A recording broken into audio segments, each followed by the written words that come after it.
रूस ने मान लिया कि युद्ध में उसके ड्रोन यूक्रेन के खिलाफ कमजोर पड़ गए हैं। बताया जा रहा है कि रूस के रक्षा मंत्रालय के एक अधिकारी ने एक बैठक के दौरान अपने देश की इस कमजोरी को उजागर किया और बताया कि रूस में बनाए गए ज्यादातर ड्रोन में तकनीकी खराबी पाई गई, जिस वजह से जंग में यूक्रेन के खिलाफ उसके ड्रोन लगातार कमजोर पड़ते चले गए। अफसर के मुताबिक ड्रोन बनाने वाले अपने काम में नाकाम रहे, जिसका खामियाजा रूस को युद्ध में उठाना पड़ा। हालांकि इसके पीछे की वजह अमेरिका समेत पश्चिमी देशों के रूस पर लगाए गए बैन को भी माना जा रहा है, क्योंकि प्रतिबंधों के कारण रूस को हथियार बनाने वाली कई चीजें सप्लाई नहीं हो पा रही हैं। ऐसे में रूसी रक्षा मंत्रालय के अधिकारी का कहना है कि इसके लिए रूस को नए तरीके से शुरुआत करनी होगी, ताकि 8वें महीने में पहुंच चुकी इस जंग में रूस को और झटके न लगे।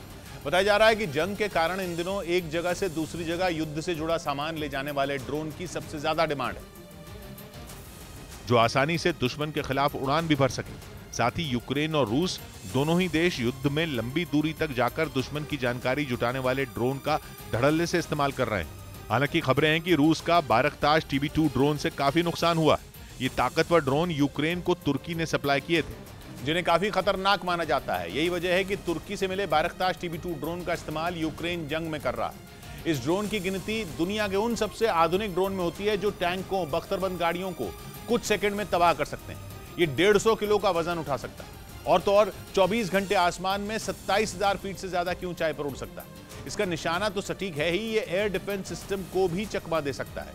तुर्की का ये ड्रोन सीरिया और लीबिया की लड़ाई में भी अपना लोहा मनवा चुका है, जबकि रूसी सेना इस जंग में अपने ताकतवर ओरलान 10 ड्रोन का इस्तेमाल कर रही है। इस ड्रोन ने ज़ेलेंस्की की सेना को कई मौकों पर चकमा दिया है और रूसी सैनिकों को दुश्मन की लोकेशन की सटीक जानकारी देने का काम किया है।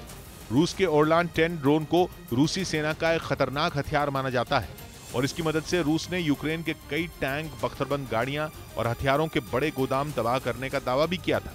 लेकिन जिस तरह यूक्रेन की फौज इन ड्रोन को आसानी से निशाना बनाने लगी, उसने रक्षा विशेषज्ञों को भी हैरत में डाल दिया। जिसके बाद रूस की तरफ से अब ये मान लिया गया कि उसके ड्रोन जंग के मैदान पर कमजोर पड़ते गए।